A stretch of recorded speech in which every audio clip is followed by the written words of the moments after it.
Okay, good morning. Shabbat Shalom and welcome to United Israel World Union. This is our Sabbath morning scripture study coming to you live from St. Francisville.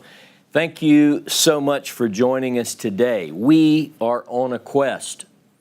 We're on a quest for the historical Moses, and that quest, as I've mentioned over the last several weeks, is one which many feel like is a waste of time. The fundamentalist side of the equation would say, I don't need to know about the historical Moses because they have a certain idea of what that entails or what that means. And of course, the liberal side of, as some people refer to it, the minimalist side of academia would say there's no use looking for Moses because he didn't exist.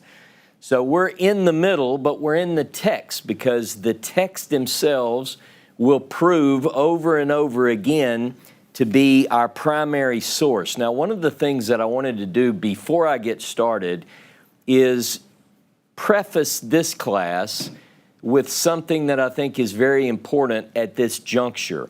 Over the last several years, I've been engaged in a very detailed, ongoing study of biblical scholarship's approach to the Pentateuch, to the 5 books typically attributed to Moses.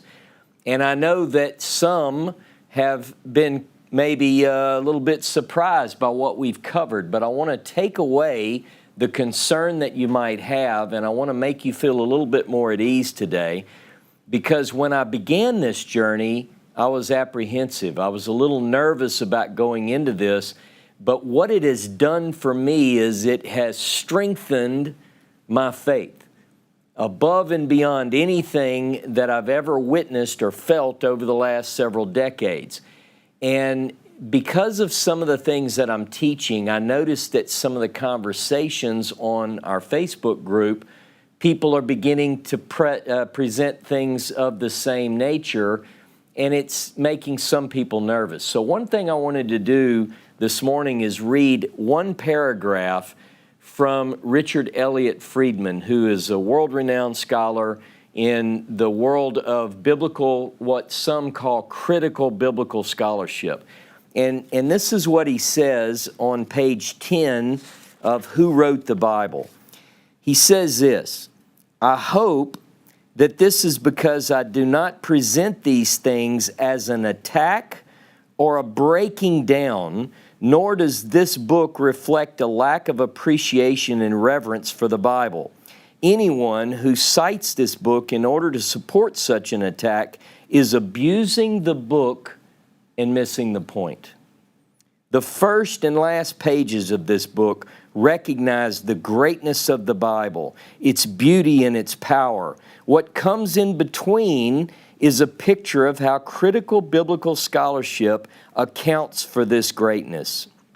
Years ago, I studied in a class that was taught by an extremely pious Orthodox rabbi, a gentle soul who came to teach people who were not Orthodox like myself or like himself.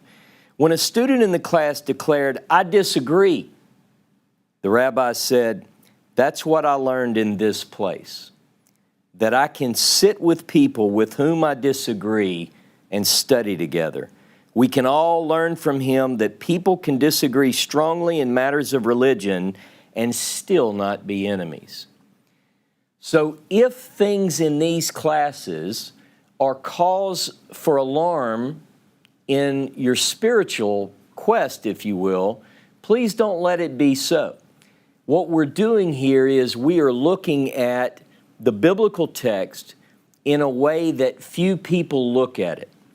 Most people follow their traditional views of the text, and they have answers to the questions that are built on their particular theological views.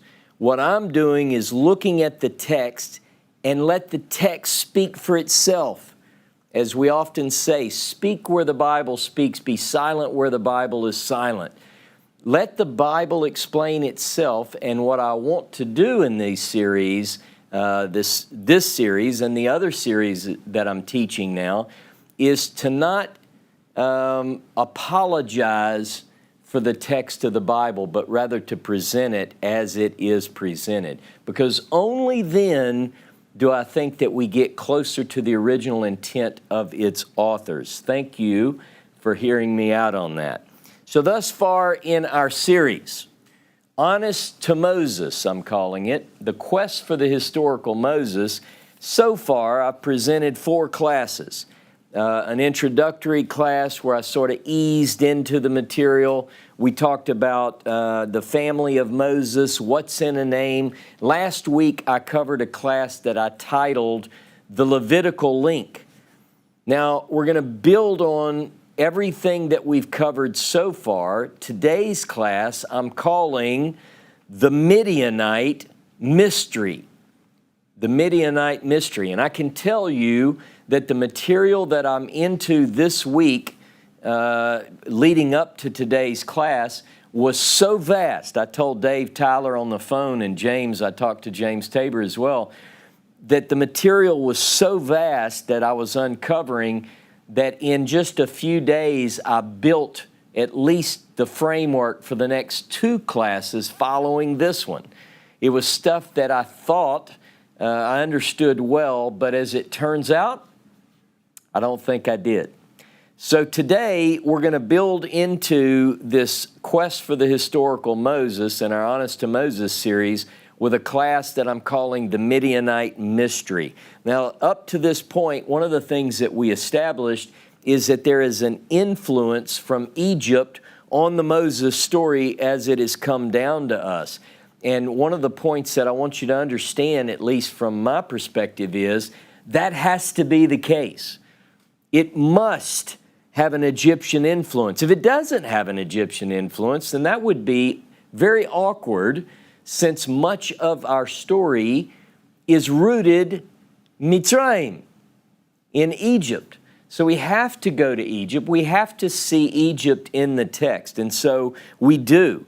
If you think about it, even the 10 words, the very heart of the Bible, the covenant itself, the testimony as it is described in the text, written with the finger of God. It begins with this phrase that mentions how God brought the children of Israel out of Egypt. So if the Egyptian influence isn't apparent to the text, we're missing a vital link. So I wanted to say that we did establish that. Moses' name in the text itself in Exodus, in the book of Shemot, we get a Hebrew perspective on that name. Moshe means to draw out, but we also learned that name is an Egyptian name. Moshe, it's Egyptian. One of the things I pointed out that I don't think it's very strange to find is that an Egyptian princess would know Hebrew. Conversely, I don't think it's hard to believe that an Israelite would know Egyptian. Now let me explain. I want you to think about this.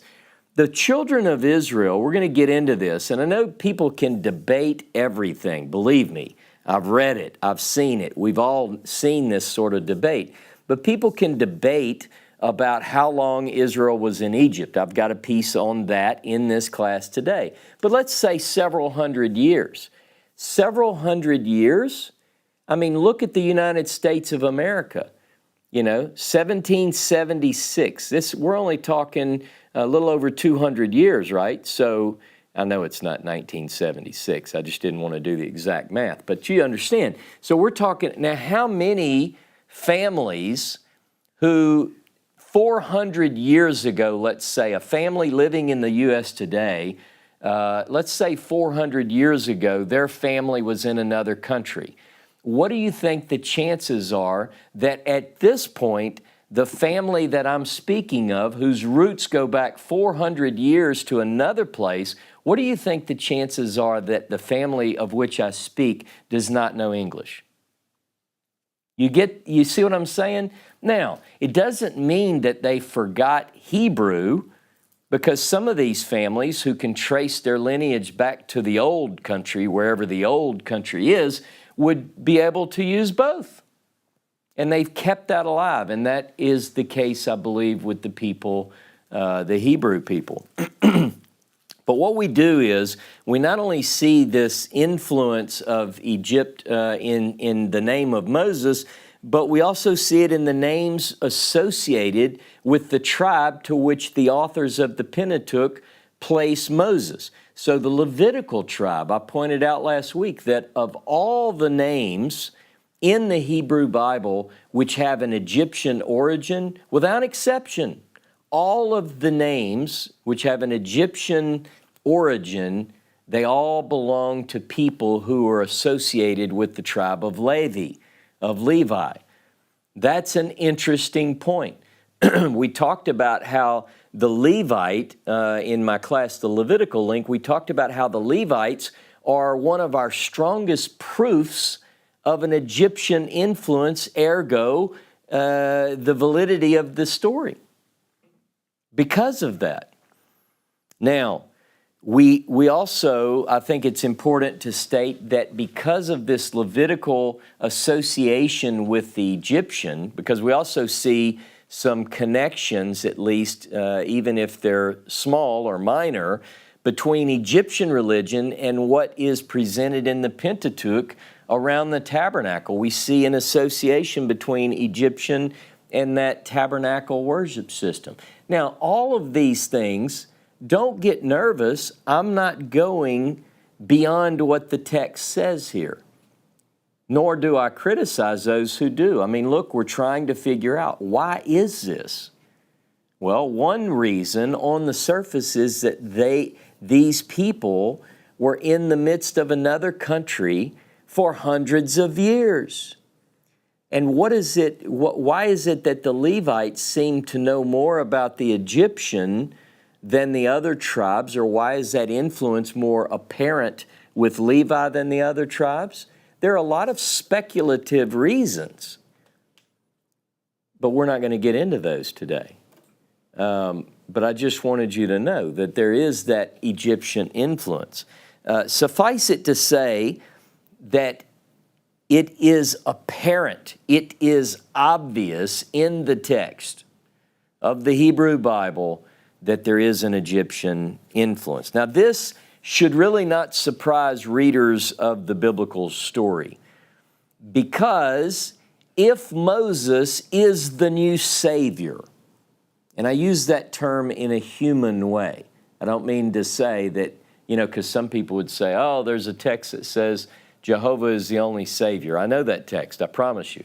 My point is that if God raises up Moshe as a Savior for the people at that time, if he is that person, the one who is to bring Israel out of Egypt, one might expect to find him in a place of influence among the Egyptian people in the highest families of Egypt.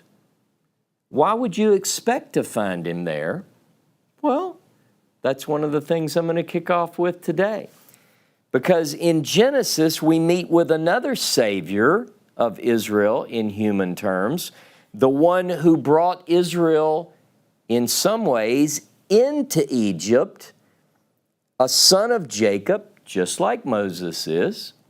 And this person is also depicted as having come into a high place within the houses of Egypt, the house of Pharaoh. Of course, I'm talking about Joseph. We all know the story of how Joseph finds himself in Egypt. It's the story of riches to rags, to riches to rags, to riches to rags. And after so much time and so many pitfalls and raisings up, he finds himself in a very high place. Now, we know that story, but what I want to highlight is one point that I think is often missed. Now, when I cover this, you may say, oh, everybody knows that. But I'm going to tell you that as I begin to uncover the things that make up the material in this class, I was floored because I hadn't connected the in and out of the people into and out of Egypt like I did this week. I don't intend to sort through all of the complexities of the entire narrative because that's beyond the scope of my present study. But I do want us to start things off this morning, to the book of Genesis, Bereshit, the book of beginnings. And I want you to go with me to Genesis 37, and this will have a very important connection to our Moses quest. So I want to begin in chapter 37 of Genesis, verse 25. Now, just the context, just so you know, most of you know this, but Joseph is in a pit. He didn't get there by accident. His brothers have put him into the pit because they're fed up with, the person that they call the Lord of the Dreams. The Baal, the Lord of the Dreams. And so they sat down, verse 25, to a meal. These are the brothers. Looking up, they saw a caravan of Ishmaelites. Say Ishmaelites, not openly, but just to yourself. A caravan of Ishmaelites coming from Gilead, their camels bearing gum, balm, ladanum, to be taken to Egypt. And Judah said to his brothers, "What do we gain by killing our brother and covering up his blood? Come, let us sell him to the Ishmaelites." Everybody see Ishmaelites. "But let us not do away with him ourselves. After all, he is our brother, our own flesh." His brothers agreed. When Midianite traders passed by, everybody think about why it says Midianite traders passed by. They pulled Joseph up out of the pit. They sold Joseph for 20 pieces of silver to the Ishmaelites. Everybody notice that. Who brought Joseph to Egypt. 29. When Reuben returned to the pit, saw Joseph was not in the pit, he rent his clothes. Returning to his brothers, he said, "The boy's gone. Now what am I to do?" Then they took Joseph's tunic, slaughtered a kid, dipped the tunic in the blood. They had the ornamental tunic taken to their father, and they said, "We found this. Please examine it. Is it your son's tunic or not?" He recognized it and said, "My son's tunic. A savage beast devoured him." Joseph was torn by a beast. Jacob rent his clothes, put sackcloth on his loins, and observed mourning for his son many days. All his sons and daughters sought to comfort him, but he refused to be comforted, saying, "No, I will go down mourning to my son in Sheol." Thus his father bewailed him. Everybody take a break. Now 36. The Midianites, meanwhile, sold him in Egypt to Potiphar, a courtier of Pharaoh and his chief steward.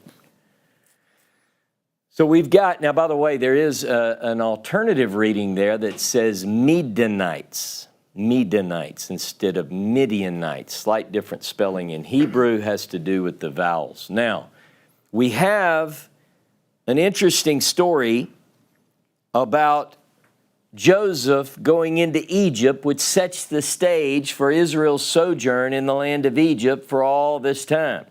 From the time that they enter into the land, it's preceded by Joseph's entry into the land. So Joseph goes in. He's brought there by the Midianites, the Ishmaelites, the Midianites. But the Midianites are in the story. This is the point I want to focus on. People can debate, well, is it the Ishmaelites? How do we explain the Midianites and the Ishmaelites and the switching back and forth? That is beyond the scope of this class, though I know what I believe that to be the reason. I know what the reason is. We're not going to get into that today, though. But just as the Midianites are involved with the story of how Israel, in air quotes, enters into Egypt, so too will this enigmatic group be part of the story of their going out. Joseph, to make my point, after several twists and turns, finds himself in a high position. Look at Genesis 41. Genesis 41, and we want to look at verse 37. Now, this is after Pharaoh has a dream. Joseph interprets the dream. Verse 37. The plan pleased Pharaoh and all his courtiers. And Pharaoh said to his courtiers, "Could we find another like him, a man in whom is the Spirit of God?" So Pharaoh said to Joseph, "Since God has made all this known to you, there's none so discerning and wise as you. You shall be in charge of my court, and by your command shall all my people be directed. Only with respect to the throne shall I be superior to you." Pharaoh further said to Joseph, "See, I have put you in charge of all the land of Egypt." Removing his signet ring from his hand, Pharaoh put it on Joseph's hand, and he had him dressed in robes of fine linen. You know, Joseph's story, you got to follow the clothing. The clothing is the key. The author did an excellent job. It's what's he wearing now? Robes of fine linen, put a gold chain about his neck, and he had him ride in the chariot of his second in command, and they cried before him, "Abrek!" Thus he placed him over all the land of Egypt. And Pharaoh said to Joseph, "I am Pharaoh, yet without you no one shall lift up a hand or foot in all the land of Egypt." And Pharaoh then gave Joseph the name Zaphenath-Paneah, and he gave him for a wife Asenath, the daughter of Potipharah, priest of On. And Joseph emerged in the land of Egypt in charge. Joseph was 30 years old when he entered the service of Pharaoh, the king of Egypt. Leaving Pharaoh's presence, Joseph traveled through all the land of Egypt. Now, we've got an interesting corollary between Joseph and Moses. Joseph is second in command to Pharaoh. In all of Pharaoh's house, he's like number 2. Moses ends up in the house of Pharaoh, in the care of his daughter. You see, this is the interesting connections that we begin to notice. Now look at verse 50 of Genesis 37. Before the years of famine came, Joseph became the father of 2 sons, whom Asenath, the daughter of Potipharah, the priest of On, bore to him. Joseph named the firstborn Manasseh, meaning God has made me forget completely my hardship in my parental home. And the second he named Ephraim, meaning God has made me fertile in the land of my affliction. Joseph marries a foreign priestess, a daughter of the priest of On. He marries into a priestly family. Well, that's interesting because the same thing happens in the life of Moses. He ends up in a priestly family that's not Israelite. Both of these boys like foreign women. They would be shunned in the synagogue, I think, for doing so. In fact, in the Hebrew Bible, at least Moses gets a little smack, but we'll talk about that. But the idea that I want you to get is that it's almost as if we're looking at a template.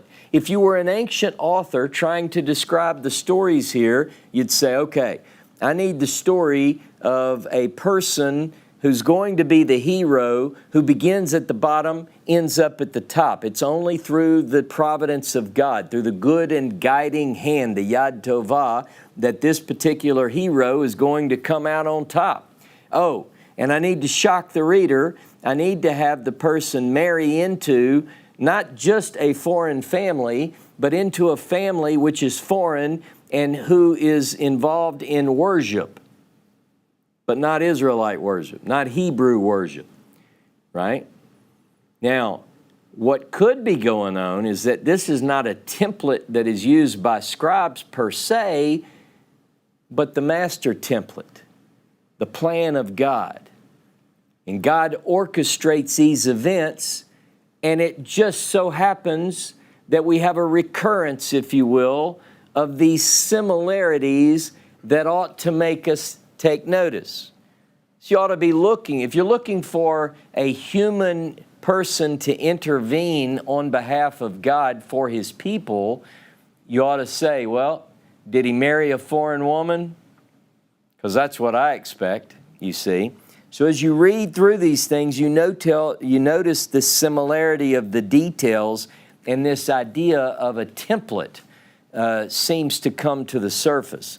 A considerable amount of time separates the in and the out, meaning the in and the out of Egypt. A considerable amount of time goes between, in our story, Joseph and Moshe.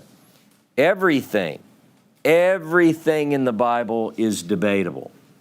But we have only one figure of time that is given for the amount of time that Israel spends in Egypt. All right? Now, in other words, some people are going to go, well, there's some people put forward that there are textual variants which suggest something else. I'm going with the text of the Bible, if that's okay. And I'm going to begin there. So how long, according to the Bible, not according to some scholar or sage or whatever, I want to know what the Bible says. The Bible says, go with me to Exodus chapter 12 and verse 40.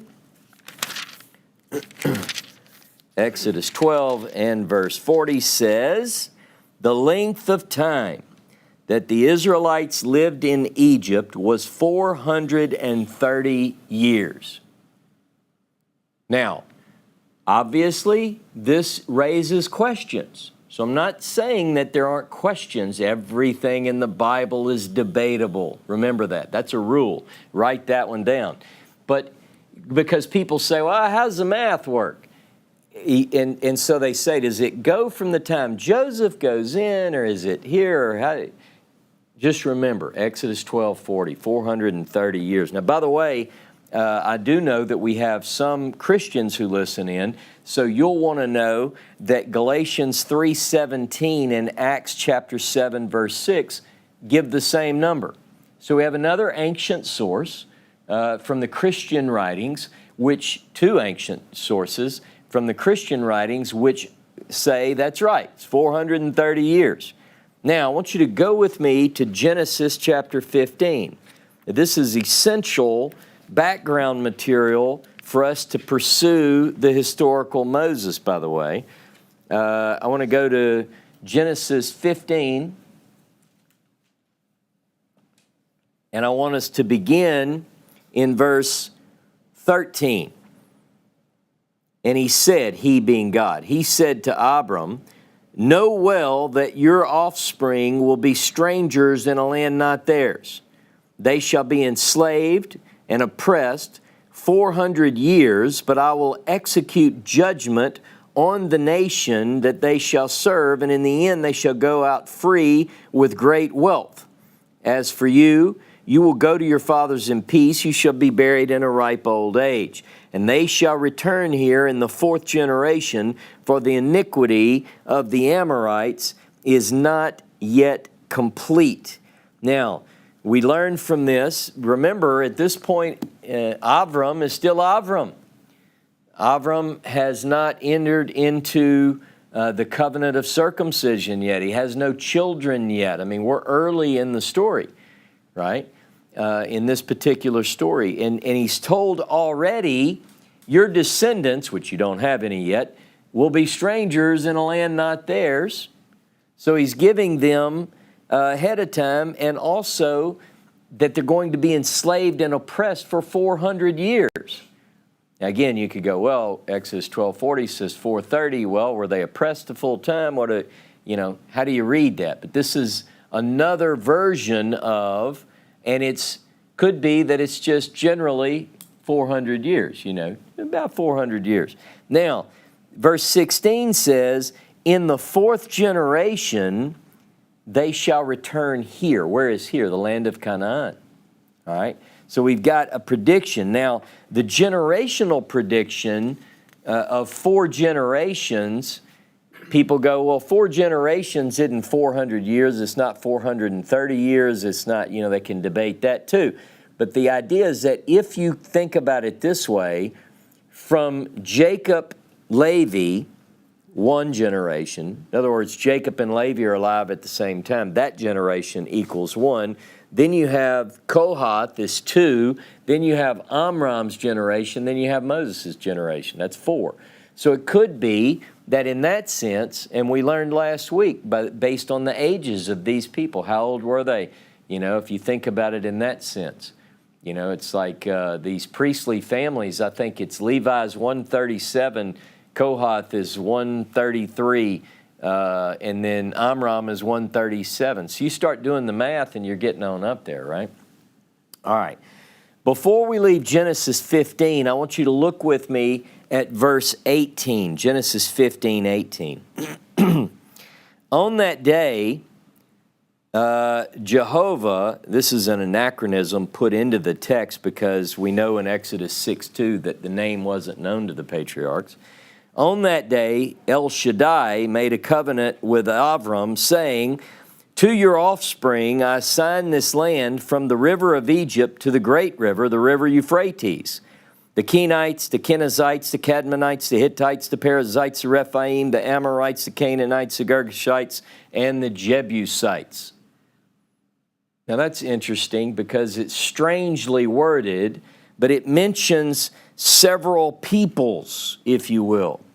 Presumably, though it seems to not be a complete sentence, it means to imply that your descendants will inherit these lands, and these people presently live there. Now we get a list, but the list is not consistent from time to time. In other words, if you were to do a study, I encourage you to put this in your notes and do it when you have some spare time. Who are the inhabitants of the land? Look up those names. Is it always these 7, 8, 9, 10, sometimes more, sometimes less? Who are the people of the land? Now, one thing I want to draw your attention to, because I touch it in this class, and I will talk about it in next week's class. I already know next week's class. This is amazing. It says, the first one on the list, verse 19, the Kenites. The Kenites. Who would have thought that the Kenites would be an important part in cracking the code of the historical Moses? But it is. I'm even giving some of you a chance to get ahead a little bit.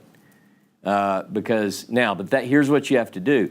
If you do this and you study the Kenites, don't try to come on next Saturday and beat all my punchlines and try to type in the answer before, because, I shouldn't have even done it. Now you're going to get ahead. But the Kenites are important. Now, when the brothers of Joseph appear before him in Genesis, remember the brothers go, and now there's an interesting way this is presented.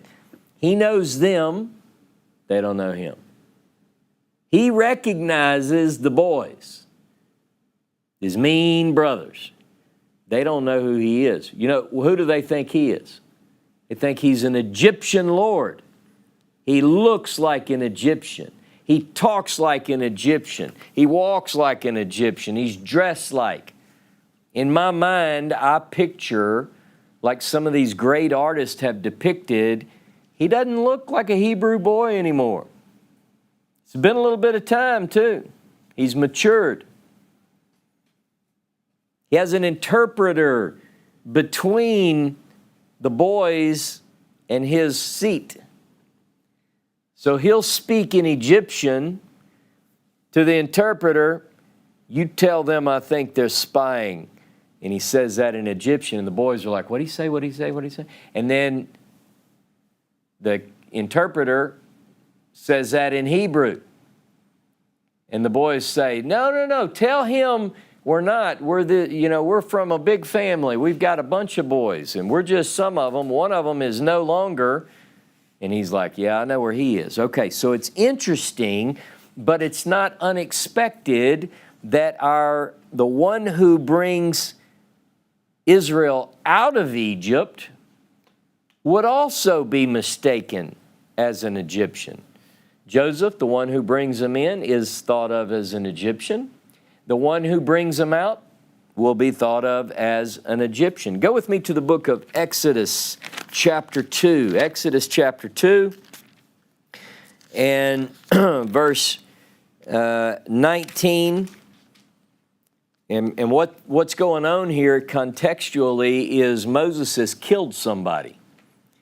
And he flees Egypt and goes to a faraway place. This is the way we think of it, a faraway place, the land of Midian. It's like the land of Narnia in most people's, because they can't even make, it's like a make-believe. People don't know, so we don't know how far it is yet. But I'll talk about that. But he goes and he finds a well. And as it would turn out, I picture seven gorgeous young women are at the well. And Moses sees the girls there and he defends them. Verse 19 is what I want to read. And so by the way, they go back and they tell Daddy. They say, you got to come with us, sir. Come on, come on. So they bring him back to the tent and he's seated and they're telling Daddy about what happened. Because he says, how'd you get back so quick today? You know, what's going on? And they said, verse 19, they answered, an Egyptian rescued us from the shepherds. He even drew water for us and watered the flock. Good old Moses. So he's there, and what we find out is that this is a very important part because he earns himself a woman out of this deal. He gets one of the daughters of this particular person. Now, an important side note about Moses and an Egyptian connection. I just wanted to cover this. Didn't know exactly where to put it in, so I just put the note here. Joseph spoke Egyptian, but he also knew Hebrew. Now, he's early in. So he's the one who goes into, he hadn't been that long out of the land of Canaan, the land of his fathers. But he knows Ivrit, Hebrew. And so the language of Canaan, as it's called. Now, if we skip ahead to Exodus 4, I want you to look at Exodus 4, verse 10, and I want to bring up a possible understanding to something here. Moses said to the Lord, Exodus 4:10, please, O Lord, I've never been a man of words either in times past or now that you have spoken to your servant. I'm slow of speech and slow of tongue. Now in Hebrew, this is heavy, kaved, heavy of tongue. He's heavy of tongue. What does that mean? Sometimes people think that this means that Moses had a speech impediment, right? But I think it means something different. I think that I know there's only one other occurrence of the phrase heavy of tongue in all the Hebrew Bible. And there it gives us the meaning.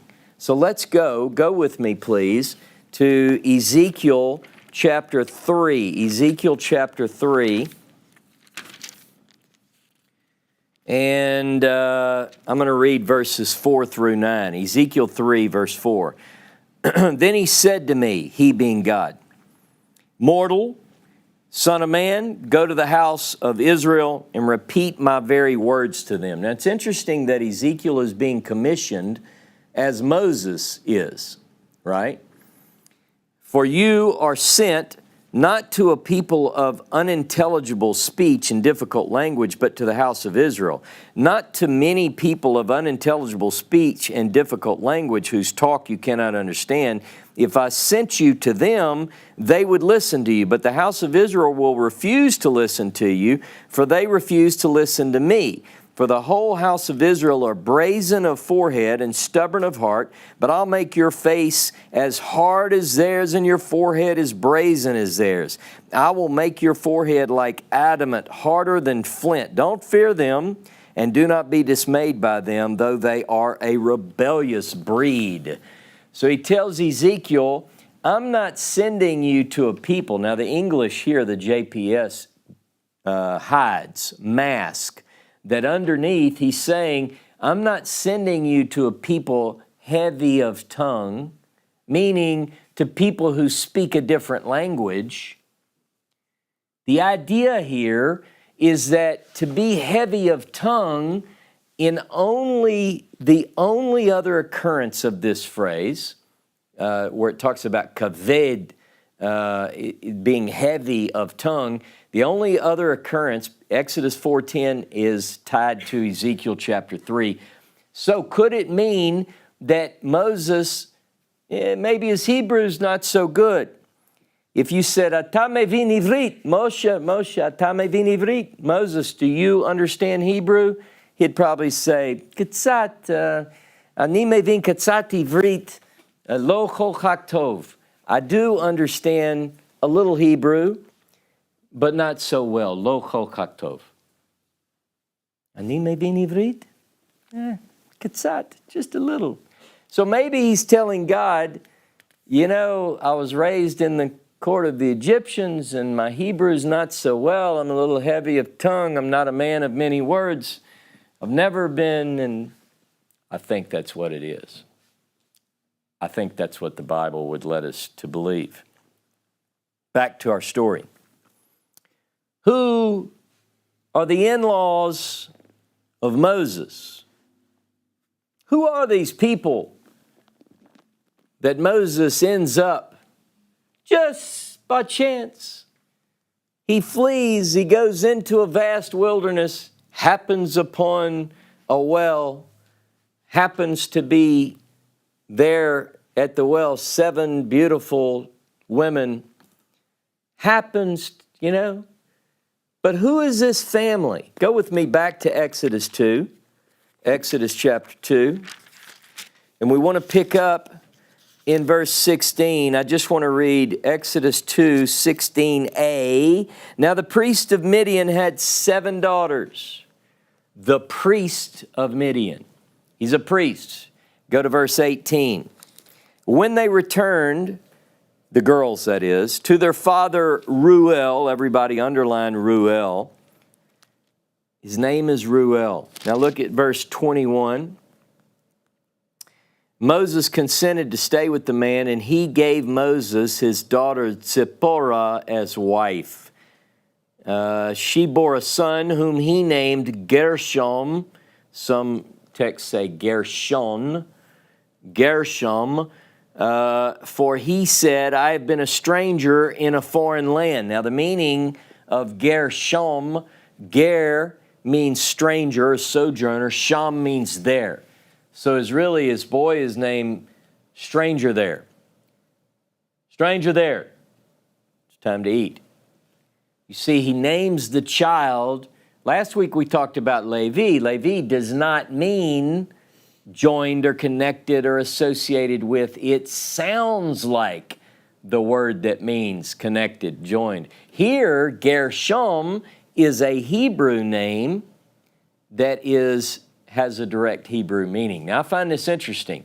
Just like Joseph married a foreign priest daughter and had 2 boys and named them Hebrew names, so does Moses marry a foreign priest daughter, have 2 sons, name them Hebrew names. But in this text, we only have 1 son, but that's for another point in the story. Now go down to Exodus 3. Now you have to remember, what is the name of Moses' pa-in-law?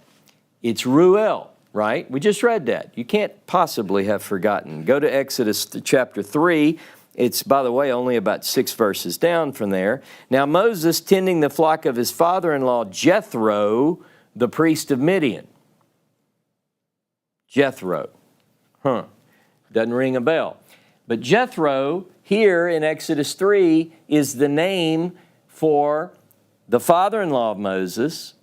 He's also, we have 2 clues that make this the same guy. The name not being one. We'll get into that. I know people are getting nervous, but hold on.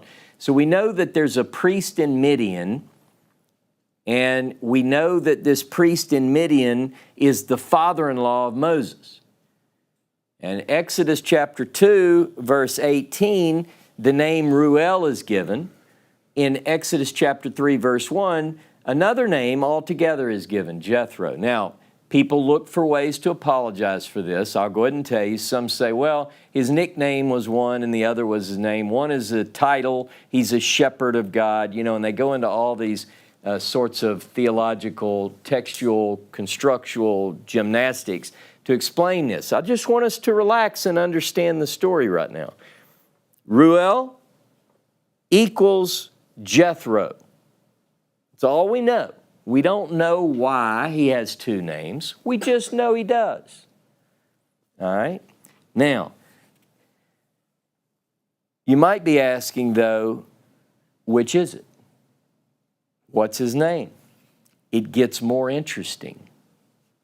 Much more interesting. Now go to the book of Bamidbar, the book of Numbers. Numbers chapter 10. Numbers chapter 10. A lot of proposals out there as to why this is, but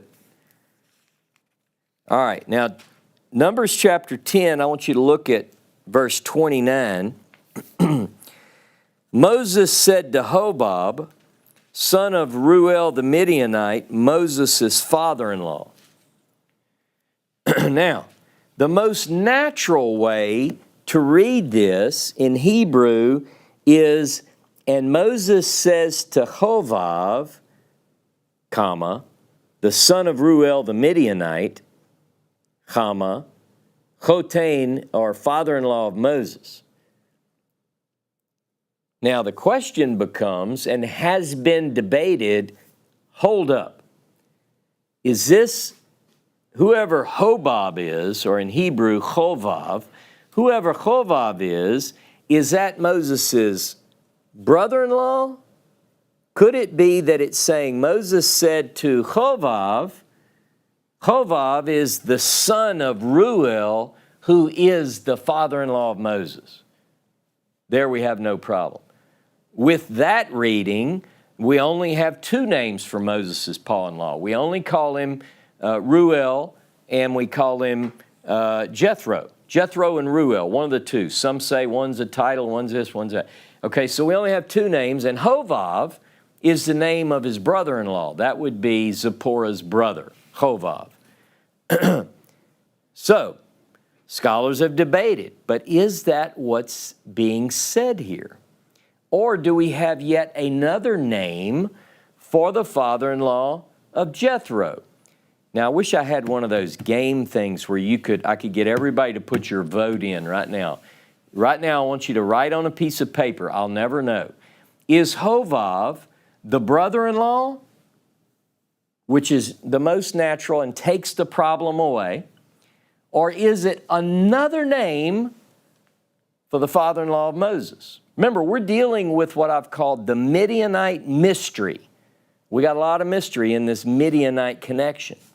So everybody's votes are in. Most of you are probably saying Hovav is not another name for the father-in-law, because that'd give us three and that'd just be too much to bear. Go with me to Judges chapter 4. Judges chapter 4. If you said the brother-in-law, you would get All right, Judges chapter 4, verse 11. Now, Heber the Kenite, there we go with the Kenites again, had separated from the other Kenites, descendants of Hovav, father-in-law of Moses, and had pitched in his tent in Elon Bezah-Ananim, which is near Kadesh. So here we have Hobab, the father-in-law, or the name of the father-in-law, which we up to this point only had two names, Reuel and Jethro, and people can try to smooth that out. Now we've got another name. Now we're going to be introduced to this story of Heber, but not today. But it is interesting that we're talking about the Kenite had separated from the other Kenites. What is that all about? Here it seems, though, just for your notes, that Hovav is the father-in-law and not the brother-in-law and the son of Reuel. Hovav is Reuel. So now we have the following names for Moses' father-in-law: Reuel, Jethro, and Hovav. One man, three names. Now there's some that have proposed that the confusion is around a Hebrew word, chotain.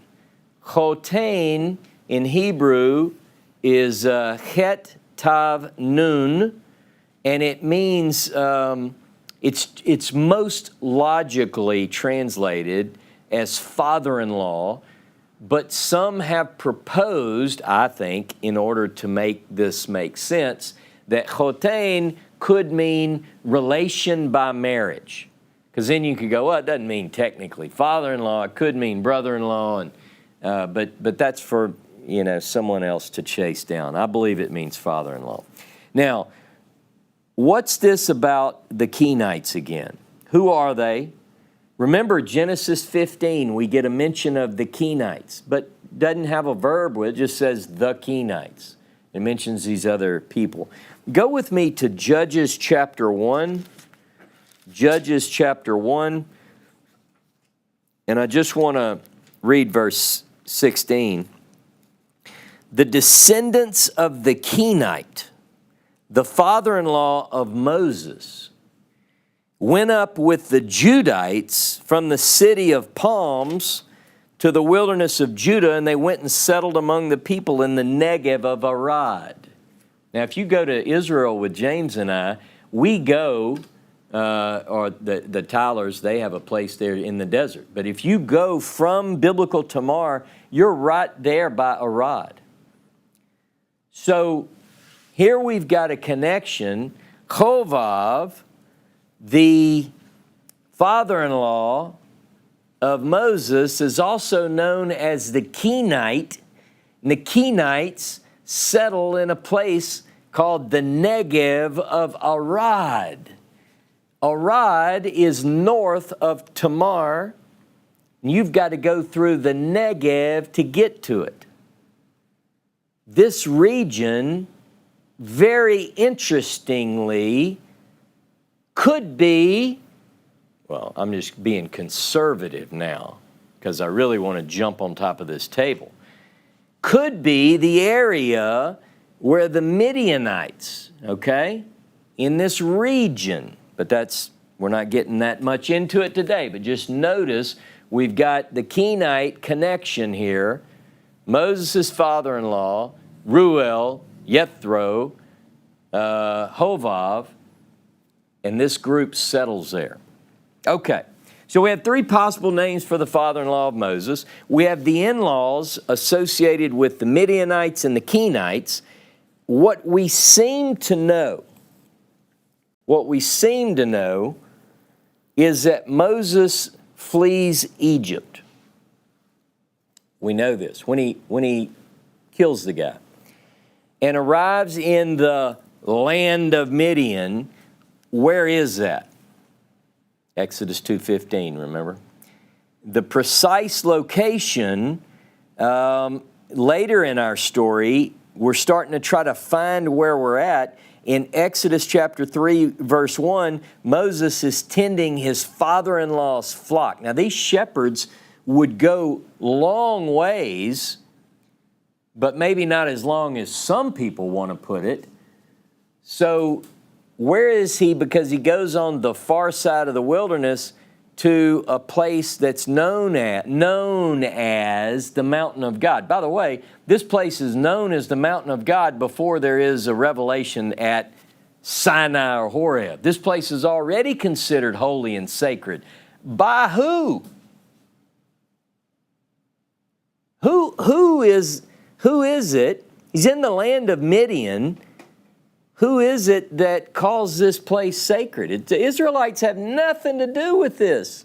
The Hebrew people didn't make this place holy. In other words, it was considered the Mount of God before there was an Israelite. You get my point. Now, some suggest that the land of Midian is Transjordan, that it is northwest region of Arabian Peninsula. One scholarly paper I read this week, the Tylers are in this study with me as well. We're looking at these maps and geography, and I spent a whole weekend going through these things, watching these videos and reading these academic papers.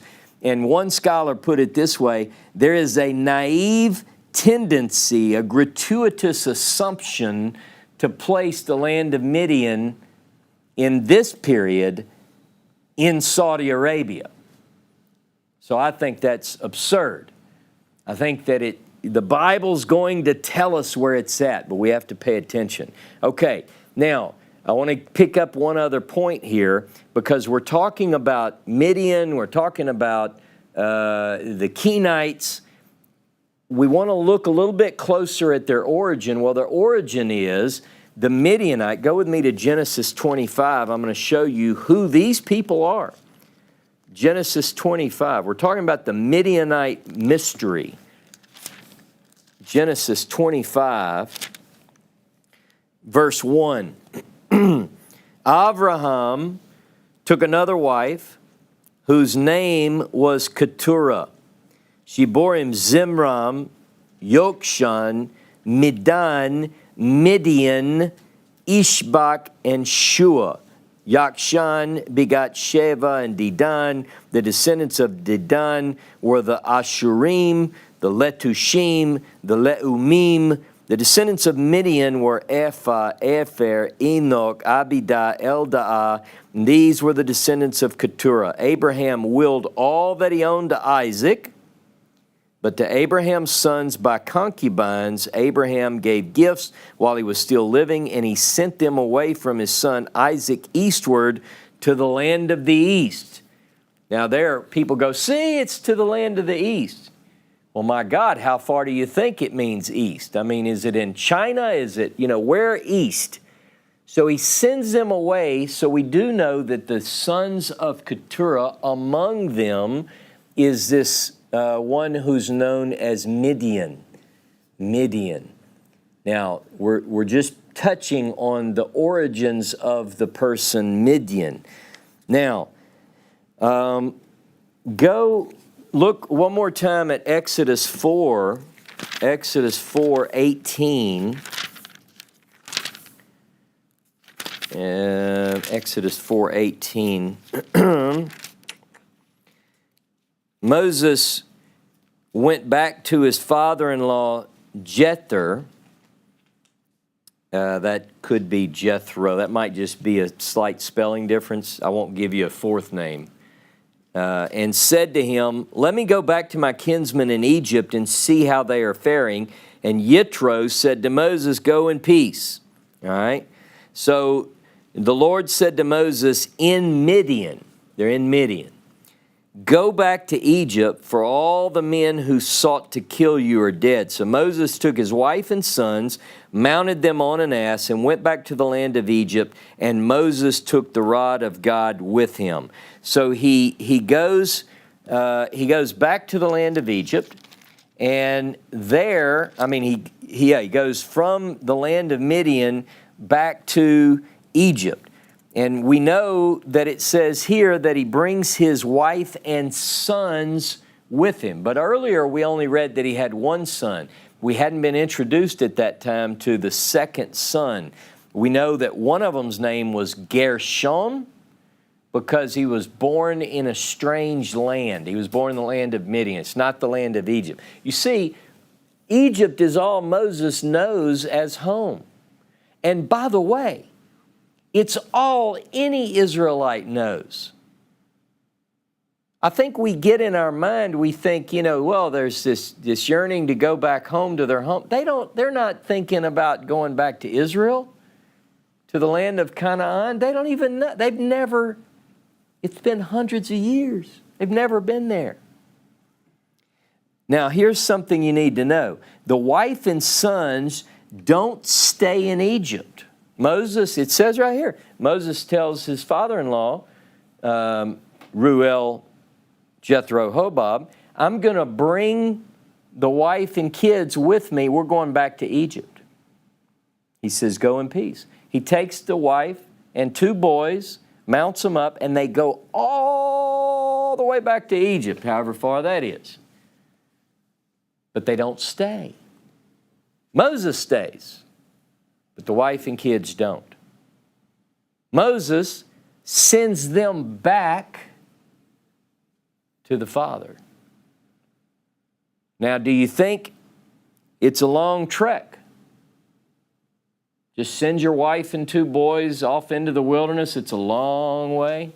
Is it? Is it a long way? Is it horrible? Is it dangerous?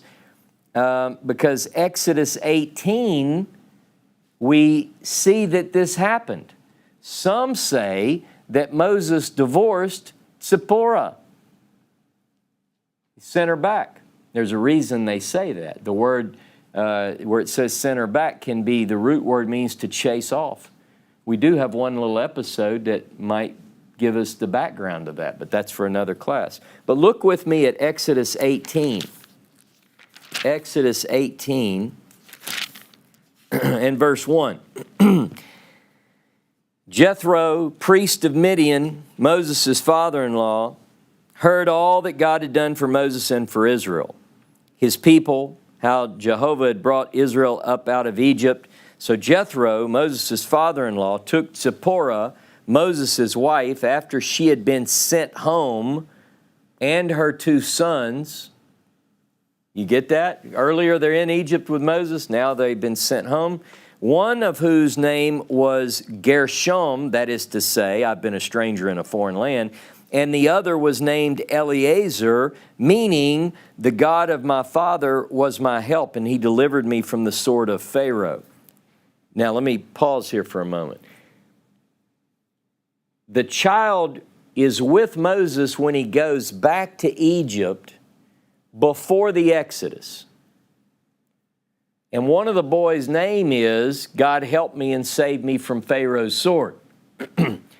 So the naming of the child has nothing to do with the saving of Israel from the sword of Pharaoh, because that hasn't happened yet. You know, when they named the boy was named before that. This has to do with what we find in Exodus 2:15. So can you hold your hand here and go to Exodus 2:15, or just wait on me and I'll read it to you? When Pharaoh learned of the matter being the one that Moses killed the guy, he sought to kill Moses, but Moses fled from Pharaoh. He arrived in the land of Midian and sat down by a well. So Moses flees Pharaoh. God saves him from Pharaoh. So when he has his second son, he names him Eleazar, which means God help me. He saved me from the hand of Pharaoh who was trying to kill me. All right, just wanted to make that point so you don't get confused. Now, Jethro, verse 5, Exodus 18, Jethro, Moses' father-in-law, brought Moses' sons and wife to him in the wilderness, where he was encamped at the mountain of God. Now, how does Jethro, Ruel, Hobab know where the mountain of God is? It's in the land of Midian. And I think there are more reasons. He's a priest of Midian. This is the mountain of God. Where would you expect the priest of Midian to be if he had to choose where to go to be doing things related to holiness and religion?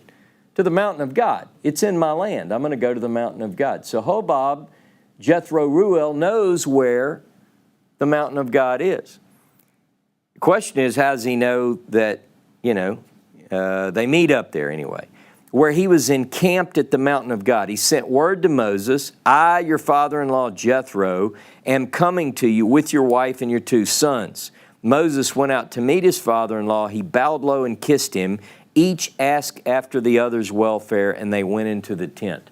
So there is this reunion, if you will. It's after the Exodus. Moses goes, and he could have sent his wife back and said, look, you and the boys need to go live with your dad for a while. This is going to get bad. I think that's what happened. I don't think it's a divorce like some people propose. But I think he sends the wife and boys back to live with dad while this thing goes up in smoke. And he says, I'll meet you. I almost imagine if I were doing a documentary on this, I'd have Moses say, Zipporah, it won't be too long. I'll meet you at the Mount of God. Just go tell your father that I'm coming. I'm bringing, a few house guests. I'm bringing a few people for dinner. So I think that's what happens. So she goes back. Now, it's interesting because people tend to think that the Bible is presented chronologically as things happen. Here we have them meeting at the Mount of God, but chapter 19 it says is when they arrive at Sinai, the Mount of God. So it's not chronological. There's a rabbinic saying that there is no then and now in the Torah. I'm paraphrasing. In other words, time is irrelevant. Don't worry about the chronological order. Don't get confused. So this is saying they're at Horeb, and the girl, Zipporah, and the father and the boys show up to meet him. Now, Moses relates the story of the departure. He tells him, God saved us. You wouldn't believe it. Chovav, it was amazing. We left in the Yom Suf. It dried. The wind blew all night. It's unbelievable. It dried up. It was so amazing. And we crossed over with all these people. Thousands of people crossed. And then when the Egyptians pursued us into the sea, the water crashed down and utterly killed them all. It's unbelievable. And the journey here was arduous, and it catches him up on the whole story. And then Jethro praises God. Go with me, Exodus 18, verse 10. Blessed be Jehovah, Jethro said, who delivered you from the Egyptians and from Pharaoh, and who delivered the people from under the hand of Egyptians. Now I know that Jehovah is greater than all the gods. Yes, by the result of their very schemes against the people. And Jethro, Moses' father-in-law, brought a burnt offering and sacrifices for God. Aaron came with the elders of Israel to partake of the meal before God with Moses, his father-in-law. The question becomes, does Jethro learn the name Jehovah from Moses? Shake your head like this. Or does Moses learn the name of God as we've come to know it in the Hebrew Bible when he's in the land of Midian? Interesting question. Could it be that he comes to know the name because of his association with the priest of Midian? Do we have evidence of any kind that says that there are discoveries from the desert area that we're talking about? Not just any desert area, but what if I can put you on an archaeological discovery that has the name very early and has caused scholars to believe that the name is the name of God that was known to these desert tribes, these holy people of the desert, also descendants of Abraham? And the answer is yes. And I can show you that. The Midianite connection is essential to grasp in order to discover the historical Moses. The Midianites, the father-in-law's people, bring, in a way, they're involved in the entering of the people into the land of Egypt as well as the exiting of the same people. Same people. The Midianites are there to bring them in. The Midianites are there to bring them out. And the Midianites are the ones who hold the understanding about God and His ways in the desert, and they can lead you safely through the desert. They're trade route followers. What do we read in Genesis when Joseph is, why are the Midianites there? They're running stuff. They know the trade routes. Let me tell you something. If you're going to go through that great and vast wilderness, there's one people that can be your eyes. And it's the one that God has in the story. Just as the Egyptian influence had to be in the text to make it make sense historically, so too do we find that the escorters are the right people, known as the Midianites. This land of Midian to which Moses flees, and in which he meets Zipporah at the well, whose father is a priest. He learns of a place called Horeb, the mountain of God, which is in the land of Midian. It's there among this people that he learns the name Yod-Heh-Vav-Heh. He doesn't know it before. And listen to this. Please get this. Neither did any of the other Hebrews. They did not know that name, if we believe Exodus chapter 6, verse 2 and verse 3. We find that the priest father-in-law does in fact have three names by which he is known in the Hebrew Bible: Ruel, Jethro, and Hovav. We also learn that aside from being a Midianite, which is important in and of itself, he's also belonging to a group known as the Kenites. Now, as it turns out, and I did not know this, this happens to be one of the most important keys to unlock the historical Moses. We have a lot to unpack in regards to this subject matter. The question becomes, are the Kenites the same people as the Midianites? Is it a subgroup, or are the Midianites a subgroup of the Kenites, or the Kenites the Midianites, or how do we figure this out? What does the Bible say? I'm going to tell you right now, you will be amazed at the answers to these questions about the Kenites, because in fact, this part of our story provides the key to unlocking the mystery of Moses. Let me ask you this. What else did Israel and Moses learn from his father-in-law in the land of Midian? Well, you'll have to join me next week to find out. Join me next Saturday, 10:30 a.m. Central Time, Facebook and YouTube, for my class, The Kenite Key. Shabbat Shalom, Shavua Tov.